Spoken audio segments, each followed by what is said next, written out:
I just sit and think, I wish I could just see her again. Ryan Bloom beams as he talks about his daughter, Sage. Today is my birthday party. She loved going to church. She went to the youth group, and she cared for people. Sage was an Arizona high school junior, into her school, her family, and her first car, a 2002 Ford Escape like this one. Ryan checked it and okayed it. She was just like, thank you, Daddy, thank you, Daddy, thank you, Daddy, thank you, Daddy, you know. Yeah. So, and that hurt, that kind of hurts, you know. Yeah. January 27th, Sage is driving the car for the first time with her mother, Jamie, following. But something goes wrong. Sage calls Jamie, and Jamie calls 911. Oh my God, what do I do with her? She's seeing what two surveillance cameras catch. Sage's car speeding by on a busy street. I see her pushing on the brakes, and I can smell it burning. Ryan gets a desperate call. I didn't expect blood-curdling screams on the other side of that phone. Is that what's happening? Yeah, Jamie was freaking out. Oh my God, she's gonna wreck! She's gonna wreck! Oh my God!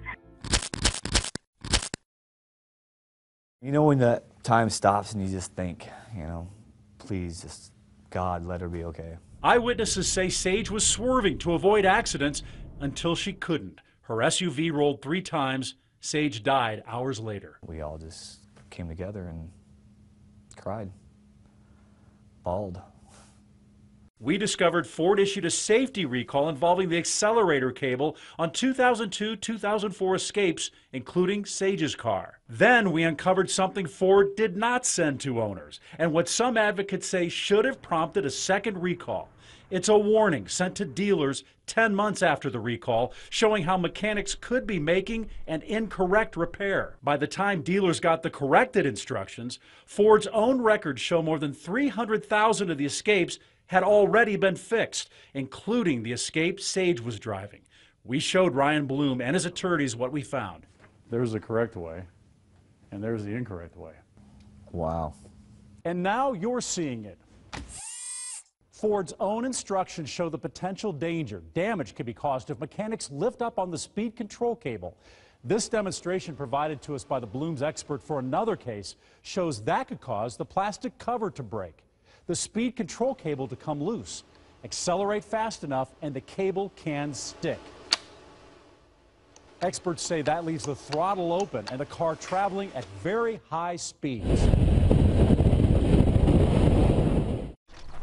On this day, inspectors for both Ford and the Bloom family are here.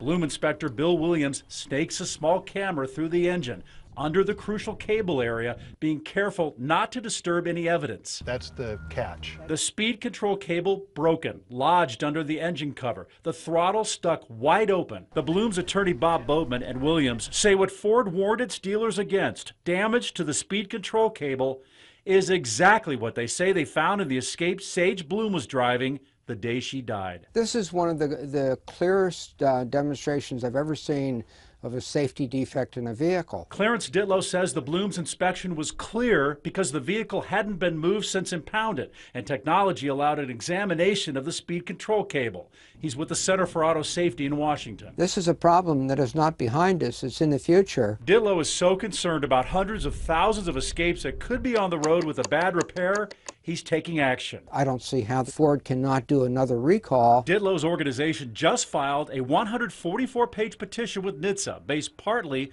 on Sage's accident. It pushes NHTSA to open a recall investigation that could result in a second recall of the affected Escapes. Ford's attorney didn't want our cameras at the scene, and their inspectors didn't comment.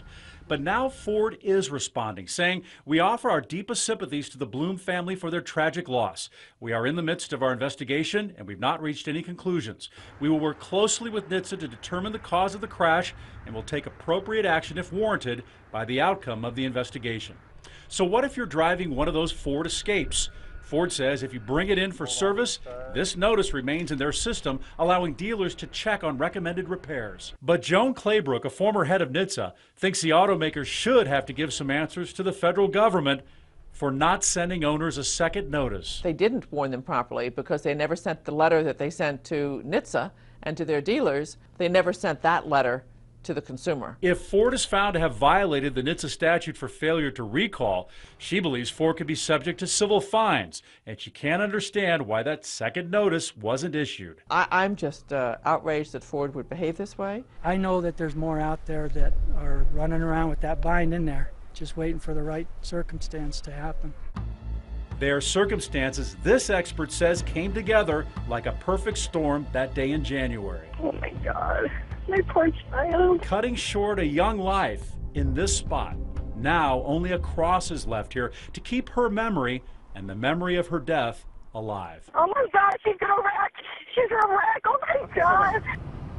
So far, the Blooms have not filed a lawsuit, and regulators haven't made any determinations involving the accident. NHTSA says it has received the 144-page petition and will respond as appropriate. You can read Ford's full statement on our website. I'm investigator Joe Ducey. 2 works for you.